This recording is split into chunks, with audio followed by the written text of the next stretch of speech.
34 বছর আগে হামজা নামে উল্লেখ করার মতো আমি কিছু ছিলাম না। 92 সালে আমি জন্ম নিয়েছি, অথচ 91 সালেও হামজা নামে আমি এখানে বসার যোগ্যতা রাখতাম না। আমার মা বাবা দায়িত্ব পালন করেছে, তারা শুধু বিছানায় ছিল, এই বাকি যা করার সব করেছে আমার আল্লাহ। আল্লাহ বলেন, মায়ের রেহেমের ভেতরে বাবার এই বীর্যটা যখন দ্রুত গতিতে এখানে এসে হাজির হয়, কমপক্ষে এটা 40 দিন 40 দিন 40 দিন 40 পাল্টাতে থাকে। 120 দিনে আমি আল্লাহ এইটাকে কমপক্ষে 4-8টা জিনিস বানিয়ে ফেলি। আপনি যদি এখানে কম্পিউটার ভেড়াতেন, স্ক্রিন দিলে আমি একটা একটা করে আপনাকে দেখাতে পারতাম। বাবার এই নাপাক পানিটা দিয়ে আল্লাহ যে 4টা জিনিস বানায়, এটা সূরা তরিকের ভেতরে আছে। ফালিয়ানজুরিল ইনসানু মিম্মা খুলিকা মিম্মা দাফিকিন ইয়াখরুজু মিন বাইনিস সুলবি ওয়াত তারাইব। এক একটা শব্দ যদি ভেঙে ভেঙে আপনি অর্থ করেন, দেখবেন সুলবন 1 বচন দিয়েছেন, তারাইব দিয়েছেন বহু বচন। আমি এটা বাইবেল, কোরআন এবং সায়েন্স, ডক্টর মরিস বোকাইলের লেখা এই আয়াতের তাফসীর পড়তে গিয়ে উনি খুব সুন্দর করে বিজ্ঞানের ব্যাখ্যা দিয়েছেন। পড়ার পরে আমার মনে হচ্ছিল এতদিন আমি যেভাবে পড়েছিলাম, এটা পড়ি কোরআন শরীফ একেবারে হাতে কলমে জিবরাইল আমারে শেখাচ্ছে। বাবার এই নাপাক পানিটা যখন যেতে থাকে, বিজ্ঞান এখন দেখাচ্ছে কম্পিউটার দিয়ে কমপক্ষে 40,000 হামজা তৈরি হওয়ার ক্ষমতা রাখে 1 ফোঁটা বীর্য। মায়ের জরায়ুর যে দেওয়াল আছে, এখানে ধাক্কা লেগে হয়তো অনেকে পড়ে যায়, যেতে পারে না ওই রেহেম পর্যন্ত। হয়তো কারো 1টা যায়, 2টা যায়, 5টা যায়। এই পৃথিবীতে 13টা পর্যন্ত সন্তান জন্ম দিয়েছে এক মহিলা ক্যালিফোর্নিয়ায়। এর উপরে আর কেউ পারে নাই। বলেন তো, 40,000 মানুষ একটা ফোঁটার ভেতরে আমার আল্লাহ লুকিয়ে রেখেছে। যদি মায়ের পেটে জায়গা থাকতো, আমার আল্লাহ 40,000 সন্তানই ওখান থেকে বের করত। আমি ওই দিন থেকে যে প্রতিযোগিতা আরম্ভ করেছি, আমাকে কেউ হারাতে পারে নাই। আমার নিজেরই ভাই বোন, কিন্তু 40,000-এর ভেতরে মাত্র আমি হামজা একা বেঁচেছিলাম। বাকি 39,999 জন সব ওই দেওয়ালের সাথে ধাক্কা লেগে মরে গেছে। আল্লাহ পাক ওখানে আমাকে নিয়ে প্রথম 40 দিনে সুম্মা খালাকনান নুতফাতা আলাকাতান ফাখালাকনাল আলাকাতা মুদগাতান ফাখালাকনাল মুদগাতা ইযামা ইলা আখির আয়াত। সূরা মুমিনুনের ভেতরে আছে। আল্লাহ পাক বলেন, আমি নিজে ওইটা দিয়ে 4টা জিনিস বানাই: চুল, রগ, হাড় আর পর্দা। আর মায়ের রেহেমের যে কারারিম মাকিন বলা হয়, যেখানে হাতের স্পর্শ লাগে না, এই জায়গায় একটা থলি আছে, নাপাক পানির থলি। এইটা দিয়ে আমি আল্লাহ 4টা জিনিস বানাই: রক্ত, গোশত, চর্বি আর চামড়া। 4-8টা জিনিস এক হয় 120 দিনের ভেতরে। তখন আমি আল্লাহ নিজের পক্ষ থেকে কমপক্ষে 5টা জিনিস আমার বান্দার জন্য দান করি। ওয়াজআলা লাকুমুস সামআ ওয়াল আবসারা ওয়াল আফইদা ইলা আখির আয়াত। এই তথ্যটা আছে সূরা নাহলের ভেতরে 14 নম্বর পারা, 14 নম্বর পৃষ্ঠা, 13 নম্বর লাইনের 78 নম্বর আয়াতের মাঝের অংশে আছে। আল্লাহ বলেন, শ্রবণ শক্তি, দর্শন শক্তি, বাক শক্তি, আকেল শক্তি আর ঘ্রাণ শক্তি, এই 5টা আমি আল্লাহ আমার রব নামের কারণে তোরে ভিক্ষা দিয়েছি।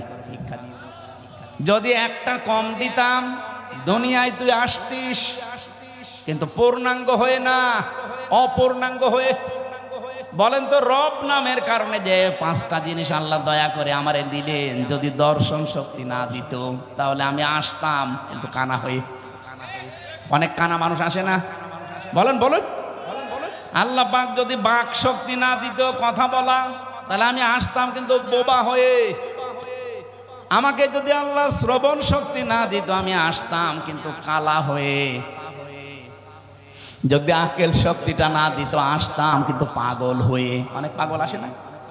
তখন আমাকে স্বাভাবিকভাবে স্টেজে ওঠা দূরের কথা, প্রধান অতিথি, বিশেষ অতিথি, ওসি সাহেব দূরের কথা, মানুষ বলতো নাম এখান থেকে কানা, পাগল। স্টেজের ধারে পাশেও পাগল কানারে আসতে দিত। একটুখানি এই জায়গায় নিজেকে নিয়ে ভাবেন, আল্লাহ কি দয়া আপনার উপরে করলেন। এই জন্য মানুষের ওই দুর্বল জায়গায় আল্লাহ পুরা কোরআনে যেখানেই উনি ইঙ্গিত দিয়েছেন, এমন শব্দ ব্যবহার করেছেন যেটা আল্লাহরও বিশ্বাস হতে চায় না। সূরা বাকারার 27 নম্বর আয়াতে দেখবেন, 28 নম্বর আয়াত, আল্লাহ রাব্বুল আলামিন বলেন, কাইফা তাকফুরুনা বিল্লাহি ওয়া কুনতুম আমওয়াতান ফাআহইয়াকুম সুম্মা ইউমীতুকুম সুম্মা ইউহয়ীকুম সুম্মা ইলাইহি তুরজাউন। মানুষ আমার সাথে নাফরমানি করে কি করে? আমার বিধান মানতে চায় না, ও এত সাহস পায় কি করে? এই জন্য আল্লাহ শব্দ শুরু করার আগে কাইফা দিয়েছেন। এখানে যারা আরবি গ্রামার বোঝেন, যারা বালাগাত মানতে পড়ে পড়ায়, ওদের জিজ্ঞাসা করেন কাইফা শব্দটা কমপক্ষে 29টা অর্থে ব্যবহার হয়। আমি সামারাইজ করে 19টা অর্থে পেয়েছি। এর ভেতরে 13 নম্বর একটা কায়দা বালাগাত মান থেকে আছে। কাইফা শব্দ সেন্টেন্সের আগে ব্যবহার করা হয় এই জন্যে যেটা আল্লাহরও বিশ্বাস হতে চায় না। আল্লাহ বলেন, কাইফা তাকফুরুনা বিল্লাহ, মানুষ আমার সাথে নাফরমানি করে, কুফরি করে, আমার বিধান মানতে চায় না। কেমন করে? অথচ মৃত ছিল, ওকে আমি জীবন দিয়েছি। আল্লাহরও বিশ্বাস হচ্ছে না যে লোকটা আমার সাথে কুফরি করতে পারে। এখানে শব্দ দিয়েছেন কাইফা। এজন্য মানুষ আমরা যখন কুফরি করি, আল্লাহর নিয়ামতের শুকরিয়া আদায় না করে নাফরমানি করি, তখন আল্লাহ আশ্চর্য হয়ে থাকে যে কি এও আমার সাথে নাফরমানি করতে পারে। অথচ কি ছিল? মৃত ছিল। বলেন বলেন। ওখান থেকে আমি আল্লাহ 6 মাসের পরে ওরে জীবন দিলাম। বিজ্ঞান এখন দেখাচ্ছে মানুষের মায়ের পেটে 6 মাসের আগে পর্যন্ত কিন্তু জীবন দেওয়া হয় না। এর আগে বিভিন্ন স্ট্রাকচার তৈরি করা হয়। 360টা হাড় দিয়েছেন আল্লাহ, জোড়া দিয়েছেন, 9768 প্রকার চামড়া দিয়েছেন শরীরে। এক এক জায়গার চামড়ার গুণাগুণ এক এক রকম। কমপক্ষে আপনার বিভিন্ন জায়গায় যে চামড়াগুলো আছে, চামড়ার সাথে এমন কিছু সেট করা আছে, এই যে শুধু এই চামড়াটুকুতে 153টা রগ দেওয়া আছে, রেখা। পৃথিবীর আজ পর্যন্ত কোন মানুষের এই জায়গাটা একজন আর একজনের সাথে মেলে নাই, কিয়ামতের আগে মিলবেও না। 153টা রেখা যদি কেটেও যায়, আবে আপনার দেখবেন ঠিক হয়ে যাবে।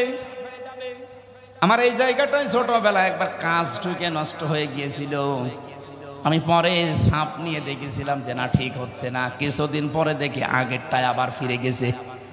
তাহলে এইটা কিয়ামতের আগ পর্যন্ত আমার সাথে 153টা রেখার কারো মিলছে না, মিলবেও না।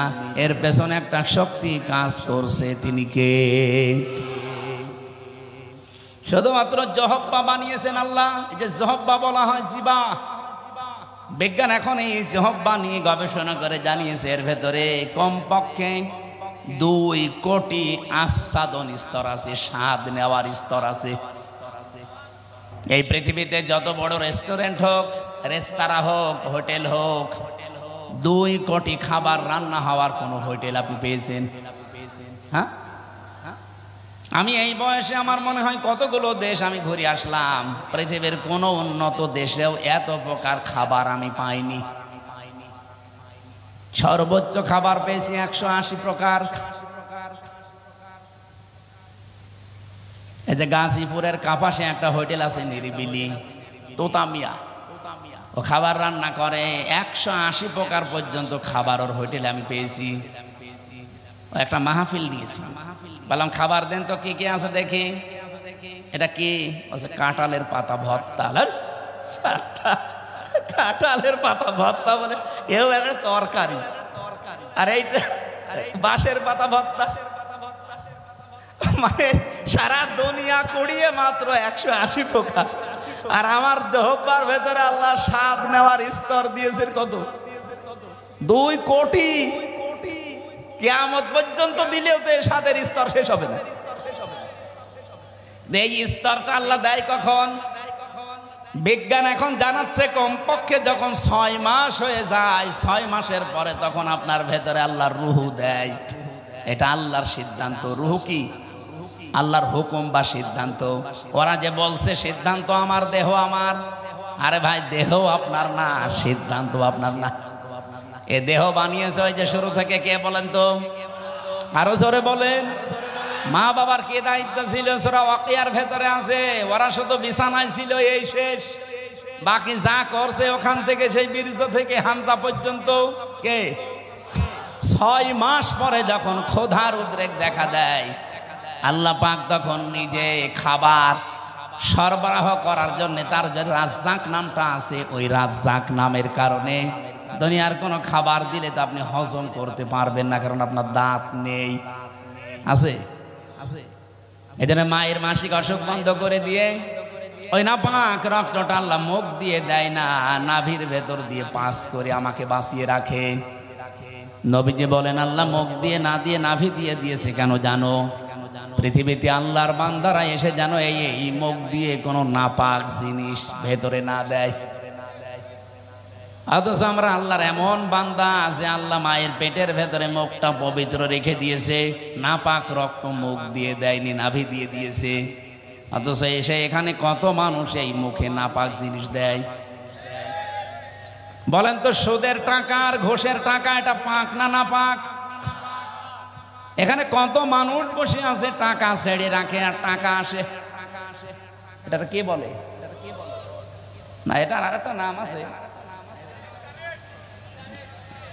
বলেন তো, যে 1000 টাকা যারা ছেড়ে দিয়েছেন, মাসে মাসে 100 টাকা 200 টাকা করে বেশি দেয়, এই কাজে যারা আছেন এই টাকাটা পান, এটা কি নাপাক? নাপাক।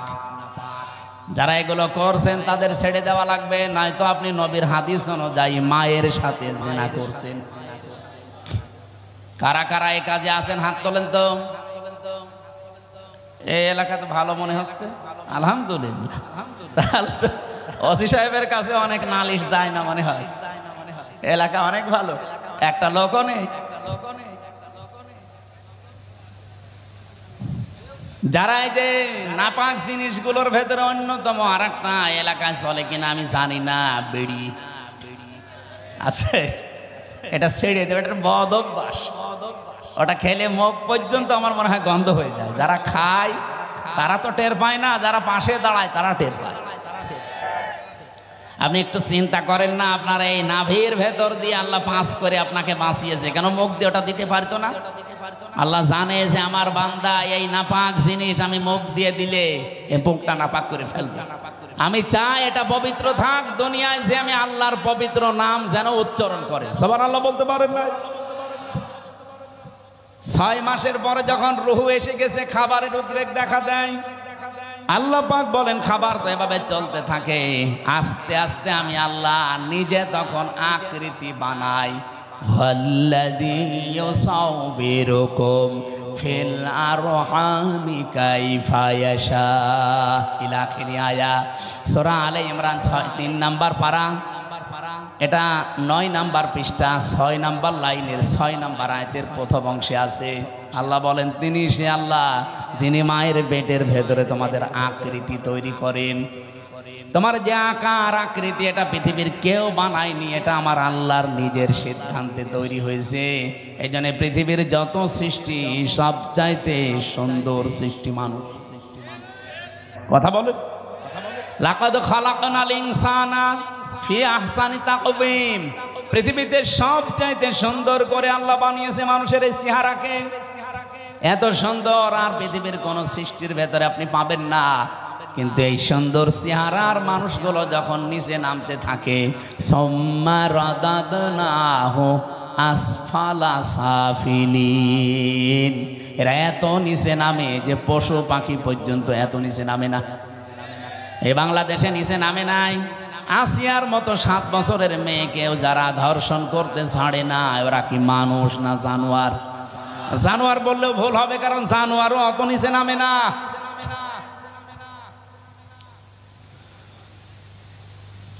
কোরআনে কারিমের সূরা এটা বানি ইসরাইলের ৭০ নম্বর আয়াতের প্রথম অংশে আছে, ১৫ নম্বর পারা ৮ নম্বর পৃষ্ঠার প্রথম নাম্বার লাইনে আছে। এটা আমি শিক্ষা দেওয়ার জন্য বলছি। ওয়ালাকাদ কাররামনা বানি আদম, আল্লাহ পাক বলেন বনি আদম সন্তানকে আমি আল্লাহ সম্মানিত করেছি। কে? আরো জোরে। বনি আদম সন্তান হলেই হবে, সে কোন ধর্ম মানে ওটা তার ব্যাপার, কিন্তু বনি আদম সন্তানকে আমি সম্মান দিয়েছি। আল্লাহ এখানে বলেন না যে আমি মুসলমান সন্তানকে সম্মান দিয়েছি, না। বনি আদম সন্তান যারা মানুষ পদবাচ্চা বিবেচিত যারা, তাদের সম্মান দিয়েছে কে? কিন্তু দুঃখজনক হলেও সত্য, এই বাংলাদেশে এই সম্মানিত সৃষ্টি মানুষের সম্মান নিয়ে সবচাইতে বেশি সিনিমিনি খেলা হয়েছে। ৫৪ বছর তো বটে, ১৫.৫ বছর আরো বেশি। আমরা চাই আগামীতে এই সম্মানিত সৃষ্টি আল্লাহ যাদের সম্মান দিলেন, এই বনি আদম সন্তানের সম্মান নিয়ে কেউ যেন সিনিমিনি খেলতে না পারে। আমার কথার অর্থ আপনি বুঝেছেন? আপনি না বুঝলেও এরা বুঝেছে। আগামীতে কেউ যেন এদের সম্মান নিয়ে সিনিমিনি খেলতে না পারে, সেই ব্যবস্থা করা লাগবে। যারা এই ব্যবস্থা ভেঙে দিয়েছিলেন, ওইটা আবার জোড়াতালি দেওয়া লাগবে। আল্লাহর কথা তো অনেক ওজন, আপনি টের পাননি, আমি অনেক ভেতরে চলে গেছি। এই সম্মানিত সৃষ্টির সম্মান আমরা চাই, এদের শান্তি, স্বস্তি, নিরাপত্তা, কল্যাণ আমার আল্লাহর পক্ষ থেকে। যে মানুষগুলো তাদের ঈমানের সাথে শিরিক এবং জুলুম মিশ্রণ করবে না, তাদের জন্যে। জুলুম কি? যেই জিনিস যেখানে রাখা দরকার ওইটা ওই জায়গায় না রেখে অন্য জায়গায় রাখার নাম জুলুম। এই যে মাথার এই টুপিটা থাকা দরকার মাথায়, এটা যদি কেউ পায়ের কাছে রাখে, টুপির সাথে জুলুম। এই কথা বলছেন না কেন? আমার স্যান্ডেল আমি পেছনে রেখে দিয়েছি, এটা থাকার দরকার পায়ের কাছে, এটা যদি আমি মাথায় নিয়ে বসে থাকি, এটা এই স্যান্ডেলের উপরে জুলুম। কারণ যেখানে যার স্থান ওইটা ওই জায়গায় রাখা লাগবে। আল্লাহ পাক এই কোরআনকে পাঠিয়েছেন এই পৃথিবীর ময়দানে সবচাইতে উঁচু জায়গায় রাখার জন্য। আর বাংলাদেশে সবচাইতে উঁচু জায়গা এখন সংসদ। এক কথা বলছেন, আমরা চাই এই কোরআন সংসদে যাক। অধ্যাপক মুজিবুর রহমানের মতো মাত্র ৩০০ এমপির ১৫১ জন যদি সামনে এই নির্বাচনে কোরআন বুকে নিয়ে যেতে পারে, এটা উপরে উঠে যাবে। কি এই কথা বলে না কেন? ৩০০ জন লাগবে না, মাত্র ১৫১ জন অধ্যাপক মুজিবুর রহমান আমরা চাই, যারা কোরআন বুকে নিয়ে যেতে পারবে। আর সংসদের প্রথম অধিবেশনে তারা বিল আনবে। মাননীয় স্পিকার, আমরা নামাজের আর যাকাতের বিল চাই। উনি যখন বলবে হাত তোলেন, ১৫১ জন যদি হাত তুলে ফেলে, ওই দিন নামাজটা কায়েম হয়ে যাবে দেশে, যাকাতটা সরকারি ভাবে কায়েম হয়ে যাবে। তখন আর নামাজের ওয়াজ, যাকাতের ওয়াজ করা লাগবে না। ভালো কাজগুলো সব আইন পাশের মাধ্যমে চালু হয়ে যাবে। অন্যায় কাজ, অবৈধ কাজ সব আইন পাশ করে বন্ধ করে দেওয়া হবে। সূরা হজের এই ৪০-৪১ নাম্বার আয়াতে ৪টা কর্মসূচি আছে। আমরা চাই মানুষের শান্তি, স্বস্তি, নিরাপত্তা, জুলুম থেকে বাঁচার জন্য এই ৪টা কাজ রাষ্ট্রীয়ভাবে জারি হোক। ৫৪ বছরে যারা গেছে জারি করে নাই, এবার যারা যাবে তারা যেন করে, সেই ব্যবস্থা করে দেওয়ার দায়িত্ব ফেরেশতাদের। কাদের? বলেন বলেন। আমি যে আয়াতের শেষ অংশ পড়েছিলাম এই সংক্রান্তই আমি এসেছি এবার জায়গা মতো। আল্লাহ পাক বলেন, কাবুর আলাল মুশরিকিনা মা তাদউহুম ইলাই। আমি ওই কমিশনের এটা বাদ দিয়ে দিলাম। আমি একটা শিক্ষা দিতে চেয়েছিলাম, আমার মনে হয় আপনারা বুঝে ফেলেছেন যে দেহ আমার, সিদ্ধান্ত আমার, এটা আল্লাহর সাথে শিরিক। কারণ দেহ আমার না, সিদ্ধান্ত আমার না। দেহ আল্লাহ বানিয়েছে, সিদ্ধান্ত তার। ওটা সূরা আরাফের ৫৪ নম্বর আয়াতের মাঝের অংশে আছে, আপনি বাড়িতে তাফসীরে দেখে নিন। আমার আয়াত হচ্ছে সূরা শুআরা, সূরা শুআরার ১৩ নম্বর আয়াতের শেষের অংশ। আমরা যদি সত্যি এই দেশে ১৫১ জনকে সংসদে পাঠাতে চাই যারা বুকে কোরআন নিয়ে প্রবেশ করবে, এই কথা শুনলে সবচাইতে বেশি রাগ করবে মুশরিকরা। এই জন্য কাবুর আলাল মুশরিকিনা মা তাদউহুম ইলাই, হে নবী, আপনি যেদিকে ডাকতেছেন মানুষকে জান আকিমুদ্দিন, যেটা অধ্যাপক সাহেব পড়ছিলেন, নামাজের মতো, রোজার মতো, যাকাত দেওয়ার মতোই ফরজ হচ্ছে আল্লাহর এই জমিনে আল্লাহর বিধানটা কায়েম করা। এই পৃথিবীতে যত নবী আল্লাহ পাঠিয়েছেন শুধু 2 জন নবী বাদ দিয়ে প্রত্যেক নবীর উপরে তাদের আসল মিশন আর ভিশন ছিল এইটা, আনাকিমুদ্দিন ওয়ালা তাতাফাররাকু ফি, দিন কায়েম করো, কোনো ফতোয়াবাজি করবা না। এই বাংলাদেশে এরকম একটা পরিবেশ তৈরি হচ্ছে, দল মত জাতি বর্ণ ধর্ম নির্বিশেষে সবাই গোবিন্দ পরামানিকের মতো মানুষ বলছে এই দেশে ইসলাম কায়েম হলে আমরা সবচাইতে নিরাপদে থাকতে পারবো। আর আপনি কি বলছেন? কি সে একটা হিন্দু মানুষ যদি কথা বলতে পারে?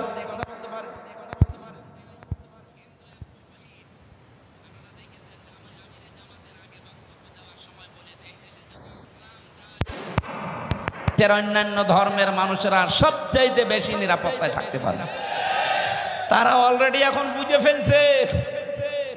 এই জন্য আমাদের জীবনের সব ফরজের বড় ফরজ এইটা হাতে নেওয়া দরকার। দিন যতদিন কায়েম না হবে ততদিন আমাদের স্বস্তি নেই। এটা কারো কাছে যদি রাজনীতি মনে হয়, হ্যাঁ এটাই আমাদের রাজনীতি।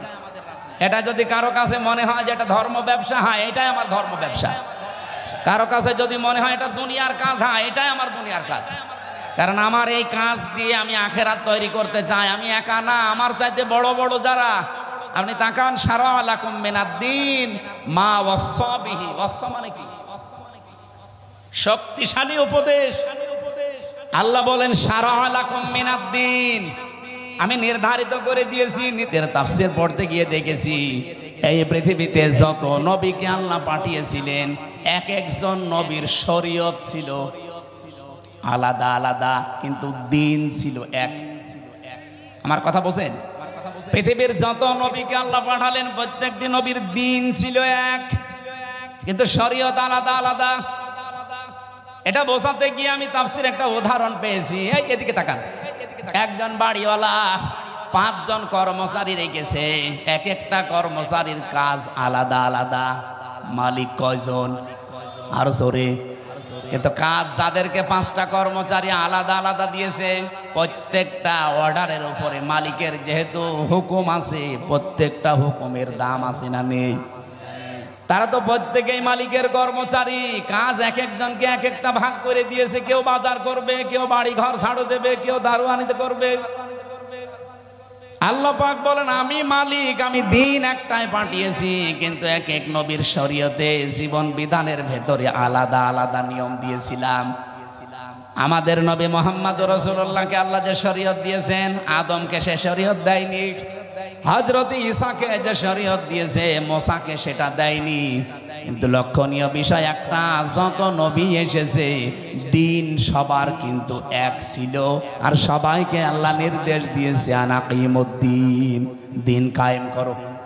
তাফসীরে আমি 2টা জিনিস এখান থেকে আরো ফলো করে পেয়েছি। এইদিকে তাকান, দিন যতদিন পর্যন্ত কায়েম না হবে তোমার ব্যক্তি, পরিবার, সমাজ, রাষ্ট্র, এলাকায়, আবার শুনুন, দিন যতদিন কায়েম না হবে তোমার এলাকায়, তোমার ব্যক্তিতে, পরিবারে, সমাজে, রাষ্ট্রে, যতদিন পূর্ণাঙ্গ দিন কায়েম করার সম্ভব হবে না, ততদিন পর্যন্ত যতটুকু দিন আছে অতটুকুই টিকিয়ে রাখার জন্য চেষ্টা করা লাগবে। না আমি বোঝাতে পারিনি, এটা একটু কঠিন। দিন এখনো বাংলাদেশে যেহেতু কোরআনের 500 আইন আছে, একটাও কায়েম নেই। আছে? হ্যাঁ, কিছু কিছু আছে হালকা। এই যে পারিবারিক আইন, যেটা বিবাহ শাদী, এটা ইসলাম দেখেই হয়। আমাদের জমি জায়গা বন্টন, এটা ইসলাম দেখেই হয়। কথা বলছেন এখানে, নাকি অন্য কোন নিয়ম নীতি মেনে করি আমরা? হ্যাঁ, সে ব্যক্তিগত কিছু মানুষ আলাদা আলাদা করতে পারে, সেটা আলাদা। কিন্তু আমরা অধিকাংশ মানুষ অন্তত পারিবারিক জীবনী আইনগুলো এখনো আছে। তাহলে যতদিন পর্যন্ত পূর্ণাঙ্গ দিন এই দেশে কায়েম না হবে, ততদিন পর্যন্ত অন্তত যতটুকু দিন আছে এইটাকেই টিকিয়ে রাখার জন্য চেষ্টা করা লাগবে। এখন সেইটাও যদি হাত ছাড়া হয়ে যায়, ওরা যে 318 পৃষ্ঠার রিপোর্ট দিয়েছে, পুরাটা পড়ে আমি নিজের এই ছোট মাথায় পেয়েছি প্রায় 13টা কোরআনের আয়াত ওরা পাল্টিয়ে ফেলেছি। এইগুলো মানলে নাকি অবিচার হবে, বৈষম্য হবে। ইসলাম মানলে যদি বৈষম্য হয় তাহলে কোন ধর্ম মানলে বৈষম্য দূর হবে বলেন তো দেখি। পৃথিবীর অন্যান্য ধর্মের কিতাবগুলো একটু ট্রান্স করেন। ইহুদিদের ধর্ম আছে, খ্রিস্টানদের ধর্ম আছে, এই মুশরিকদের ধর্ম আছে, বৌদ্ধদের ধর্ম আছে। এদের ধর্মীয় গ্রন্থগুলো যতটুকু পারেন পড়েন। আমি বিশ্ববিদ্যালয়ে থাকাকালীন একটু টাচ পেয়েছিলাম, ওরা সবগুলো জায়গায় বৈষম্যের শিকার করে আছে। ওদের মেয়েদেরকে বিবাহের সময় যা দিয়ে দেয় ওইটাই শেষ, অথচ বিবাহের সময় মেয়েদের বাড়িতে, এইদিকে তাকান, বিবাহের সময় মেয়ের বাড়িতে মেয়ের বাবার কাছ থেকে ছেলে পক্ষের লোক যদি একটা পানও তার সন্তুষ্টি ছাড়া খায়, এইটাও পায়খানা খাওয়ার মতো হারাম। যেটা আমরা এই যে বরযাত্রী বলে চালিয়ে দেই, কোথায় পেয়েছেন ভণ্ডামি? এটা হিন্দুদের থেকে এসেছে এই বরযাত্রীর নিয়ম। মুসলমানদের বিয়েতে কোনো বরযাত্রী যাবে না, মুসলমানদের বিয়েতে হবে অলিমা। আর অলিমা কি ছেলের বাড়ি হয় না মেয়ের বাড়ি? হ্যাঁ, ছেলের বাড়ি। এলাকায় কি বরযাত্রী যাওয়ার সিস্টেম আছে? এটা বন্ধ করা লাগবে। কোন বাড়িতে এখন আর বরযাত্রী যাওয়া যাবে না, কারণ মেয়েদের সম্মান মর্যাদা নবীজি নিজে এত বাড়িয়ে দিয়েছেন। বিশ্বনবী যতগুলো বিয়ে করেছিলেন তার চারটা মেয়ে তিনি বিয়ে দিয়েছেন, একটাকেও তিনি বরযাত্রী খাওয়াননি। উনি করেছেন নিজে অলিমা, জামাইদেরকেও করিয়েছেন অলিমা। সুতরাং আজকে থেকে তওবা করেন, আমরা বরযাত্রীর দাওয়াত পেলে আর যাব। আমার সাথে একটা ছেলে থাকে, বলছে হুজুর এই ওয়াজ আর 2 দিন পরে করবেন, আমার বিয়েটা হয়ে যাক।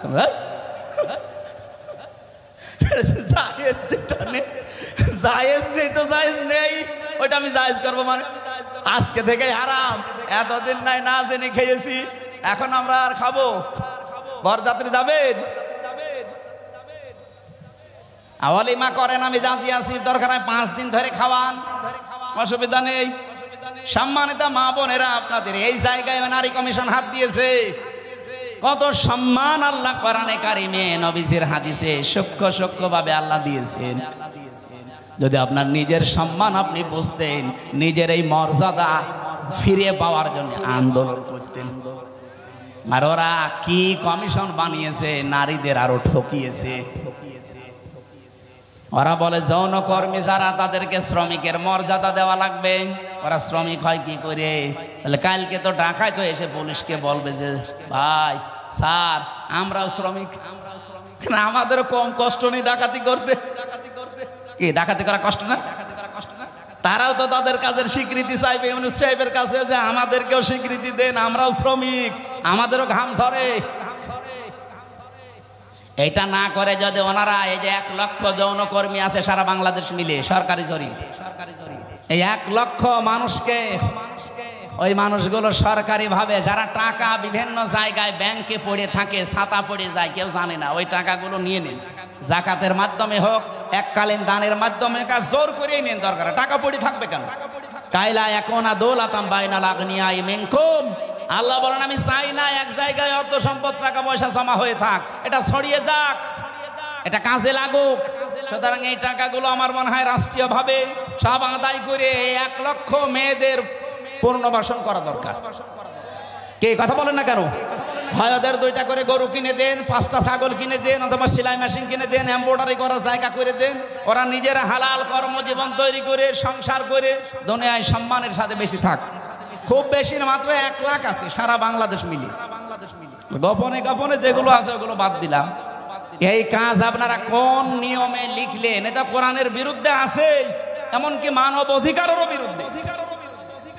যারা এই যে রাজবাড়ী গোয়ালন্দ ঘাটে যারা কাজ করছে, যশোরে কাজ করছে, নারায়ণগঞ্জে কাজ করছে, এই মানুষগুলো যারা যায় এখানে, এরা কি মানে নিয়ম নীতি মেনে যায়? আপনারা ওসব বুঝবেন, আপনাদের বলার দরকার। এই কাজগুলো যারা করছেন কিছুদিন পরে দেখবেন এদের এইডস হবে। আপনি তো একটা জাতিকে ধ্বংস করার রাস্তায় নামিয়ে দিচ্ছেন। আমি আরো নিচে নামতে পারতাম, নামলাম না। বাস্তবতা এইটাই, মেয়েদের যে সম্মান ওরা আসলে বোঝে না। ওরা নিজেরা তো আমার মনে হয় মেয়ে না। ওদের 10 জনের চেহারা দেখলাম টিভির পর্দায়, একটাকেও আমার মেয়ে মনে হয় না। মেয়েদের তো একটা কাটিং কুটিং থাকে, কোন কাটিং এর মেয়ে লোক? এখানে যারা পুরুষ মানুষ আছে, আমার মনে হয় আমি আওয়াজ দিলাম যে পুরুষ যারা পুরুষ প্যান্ডেলে আসেন, মহিলা যারা মহিলা প্যান্ডেলে যান, আর যারা ওই যে বিড়ি খেয়ে বেড়াচ্ছে ওরা কি? ওরা পুরুষও না মহিলাও না, ওরা কি? হিজড়া। আমার মনে হয় ওই 10 জন যে কমিশনে আছে এগুলো একটা মেয়ে লোকও না পুরুষও না, ওই হাফ। এই জন্য উল্টা পাল্টা রিপোর্ট দিয়েছে। এদের রিপোর্ট মানা তো দূরের কথা, এ কমিশনই বাংলার মানুষ মানে না। এই কথা বলেন না কেন? ওদের কমিশন যদি মেনে এই বিবেক বহির্ভূত কাজ করা হয়, এমন দাবানল জ্বলবে না। ওরা তো 112টা মেশিন দিয়েও পারছে না, আপনি সারা দুনিয়া এনেও পারবেন না। আমি ইঙ্গিত দিলাম, আশা করি আপনি বুঝেছেন। এরকম কোন বিবেক বহির্ভূত কাজ এই দেশে আমরা কেউ করব না, সাপোর্টও করব না। তাহলে ভুল সিদ্ধান্ত আল্লাহ নিজে চাপিয়ে দেবেন, তখন কন্ট্রোলের বাইরে চলে যাবে। আল্লাহ আমাদের হেফাজত করুন। তা আমরা বলছিলাম দিন যতটুকু আছে এতটুকু টিকিয়ে রাখা লাগবে, এইটাও একটা আনাকিমুদ্দিন। পূর্ণাঙ্গ যতদিন কায়েম না হয়, যেহেতু এই দেশে এখনো অলিমার সিস্টেম নেই। না আছে, আছে কিছু কিছু জায়গায়। স্যার আপনি কি অলিমা করেছেন? ইনি একজন করি, এছাড়া অনেক করি, অনেক বর চাকরি দান্দায় আছে। আমিও তো ওনার মতো, আমি বেশি মানুষ নেইনি, মাত্র 7-8 জন নিয়েছি। শ্বশুরকে বলেছি দরকার 170 জন খাওয়িয়ে দেবো। ওই সময় তো বুঝতাম না। না, আমরা এখন যেহেতু বুঝে ফেলেছি এই সিস্টেম, এখন মেয়ের বাপের উপরে জুলুম বন্ধ করা লাগবে। এখন থেকে আমার অলিমা শুরু হবে। বরযাত্রী খাওয়া কি জায়েজ নেই। এমন মেয়ের বাবা খাওয়াতে, কেমন মেয়ের বাবা এমন পাগল আছে যে আপনার মতো 500 পাগলকে খাওয়াবে? আমি বারবার এই কথা বলছি কেন, আমার মেয়ে 3টা, আমার বাঁচা লাগবে না? না, একটু ট্রেনে করলাম, অন্তত যাদের ছেলে আছে তারা এখন বুঝে মরুক। আমি তো বেঁচে যাব। মেয়ের বাবার অনেক সম্মান। নবীজি বলেন কেউ মেয়ের বাবাকে ছোট চোখে দেখবা না, মেয়ের বাবাকে খারাপ কথাও বলবা না, কারণ আমি নবী মুহাম্মদ রাসূলুল্লাহ নিজে মেয়েদের বাবা। সুবহানাল্লাহ বলতে পারেন না? কোন ঘরে যদি একটা মেয়ে লোক আসে, সঙ্গে সঙ্গে 4 জন ফেরেশতা চলে আসে। কোন পরিবারে একটা ছেলে এসেছে, সঙ্গে সঙ্গে একটা ফেরেশতা আসবে, এ কথাও নেই। আর 4 জন রহমতের ফেরেশতা এসে মেয়েটার মাথায় হাত বুলিয়ে বলে এটা দুর্বল দেহ থেকে এসেছে, এই মেয়েটাকে যারা আদর ভালোবাসা স্নেহ দেবে, দিন শেখাবে, একাজে খাওয়াবে পরাবে, প্রতিপালন করে সৎ পাত্র দেখে পাত্রস্থ করবে, কিয়ামতের দিন আমি নবী আর ওই মেয়ের গার্জিয়ান এইভাবে পাশাপাশি জান্নাতে থাকবে। কোন ছেলের ব্যাপারে এমন কথা হাদিসে আছে নেই। এই জন্য মেয়ে হলে যারা রাগ করেন, মন খারাপ করেন, করবেন না ভাই। আমি নিজে সহ যাদের মেয়ে আছে আমরা খুশি হব যে আল্লাহ আমাকে দয়া করে জান্নাতের অধিকারী বানিয়েছেন। বলেন সুবহানাল্লাহ। বিশ্বনবী জানিয়েছেন যার একটা মেয়ে তার একটা জান্নাত, যার 2টা মেয়ে তার 2টা জান্নাত, যার 3টা মেয়ে আল্লাহ তাকে 3টা জান্নাতের অধিকারী বানিয়ে দিয়েছেন। আল্লাহ আমাদের মেয়ে যাদেরকে দিয়েছেন এই মেয়েগুলো যেন জান্নাতে যাওয়ার মাধ্যম হয়। বলেন আমিন। কিন্তু শর্ত কয়টা? প্রথমে তাকে ভালোবাসা লাগবে, 2 নম্বরে তাকে খাবার দাবারের যে ব্যবস্থা, তার পেছনে খরচের যে ব্যবস্থা, এটা করা লাগবে। 3 নম্বরে তাকে দিন শেখানো লাগবে এই পরিমাণ যতটুকু করতে পারলে সে চলতে পারে। 4 নম্বরে তাকে সৎ পাত্র দেখে পাত্রস্থ করা লাগবে। এই 4টা কাজ যদি কোনো মেয়ের গার্জিয়ান, বাবা হোক বড় ভাই হোক, এরা যদি করতে পারে, কিয়ামতের দিন নবীজি বলেন আমি নিজে পাশাপাশি তাকে জান্নাতে ডেকে নেব, এবং যেই দিন থেকে মেয়ে ওর বাড়িতে আসবে ওই দিন থেকে কিয়ামত পর্যন্ত আল্লাহর রহমত তার সাথে থাকবে। নবীজি কিন্তু দুনিয়া পর্যন্ত শেষ করেননি যে রহমত শুধু দুনিয়ায় পাবে, ইলা ইয়াউমিল কিয়ামাহ। এই মেয়ে যেই দিন ওর বাড়িতে এসেছে ওই দিন থেকে আল্লাহর রহমতের একটা দৃষ্টি তার উপরে থাকবে, ওই দিন থেকে কিয়ামত পর্যন্ত আল্লাহর দয়া ওই গার্জিয়ানের উপরে থাকবে। আল্লাহ সেই দয়ার ভেতরে আমাদেরকেও শামিল করেন। বলেন আমিন।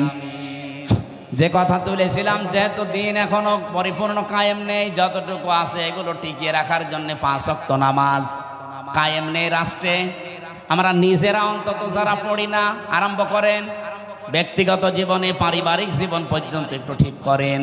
ওয়ামুর আহলাকা বিসসালাতি ওয়াসতাবির আলাইহা লা নাসআলুকা রিজকা নাহনু নারযুকুকা ওয়াল আকিবাতু লিত্তাকওয়া। সূরা তাহার 132 নম্বর আয়াতে আছে, হে নবী নিজে নামাজ পড়েন। যেহেতু এখনো কায়েম করতে পারেননি, নিজে নামাজ পড়েন।